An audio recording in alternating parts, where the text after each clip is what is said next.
Jingeri, hello. I would like to begin by respectfully acknowledging the Yugambeh people and the Kumbermeri people, who are the traditional custodians of the land on which I live.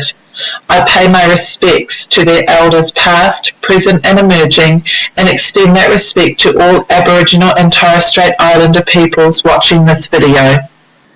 This is my home, my safe haven, where I raise my children over the city lights and the pristine ocean views.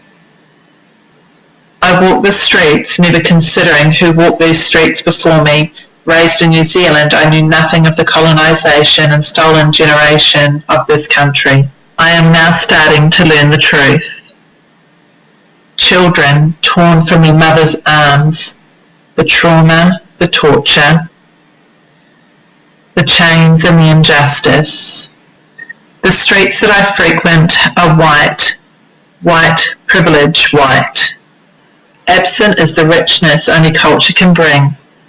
I take my children to school and see limited inclusions of Indigenous culture, so limited it has gone unnoticed for many years. And the Indigenous flag that flies below the Australian flag at the front of the school.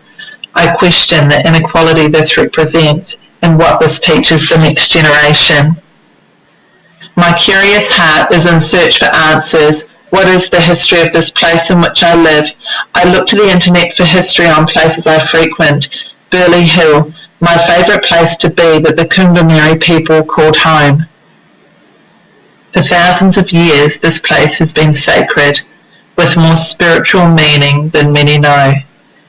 Day after day its tracks and paths are trampled by visitors near and far. I pause to take in this place, to think of the Kumbermeri people.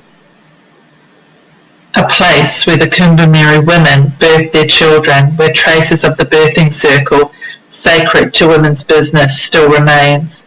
As a mother I feel a sense of peace, but also sorrow, for I know what their futures held. There was also a separate place for men's business, a Bora ring, that is still present today. The laws were in place then and still are in place today to keep families strong, balanced, and to keep justice in society. Greta Thunberg gained worldwide recognition for her statement, "How dare you?" over global warming, people suffering, people dying, and ecosystems collapsing. How dare you? These words feel so relevant to my ancestors for the intergenerational trauma they have caused.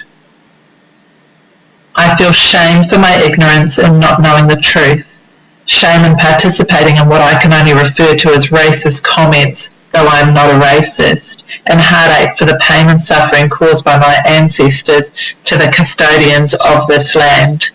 What can I do from here? How can I contribute to change? My home has not changed, but what I have learnt has changed me. I want to advocate for Indigenous education for young and old so that everyone knows the truth. So that as we move forward in the future, we can start to connect and walk in unity and peace. Thank you.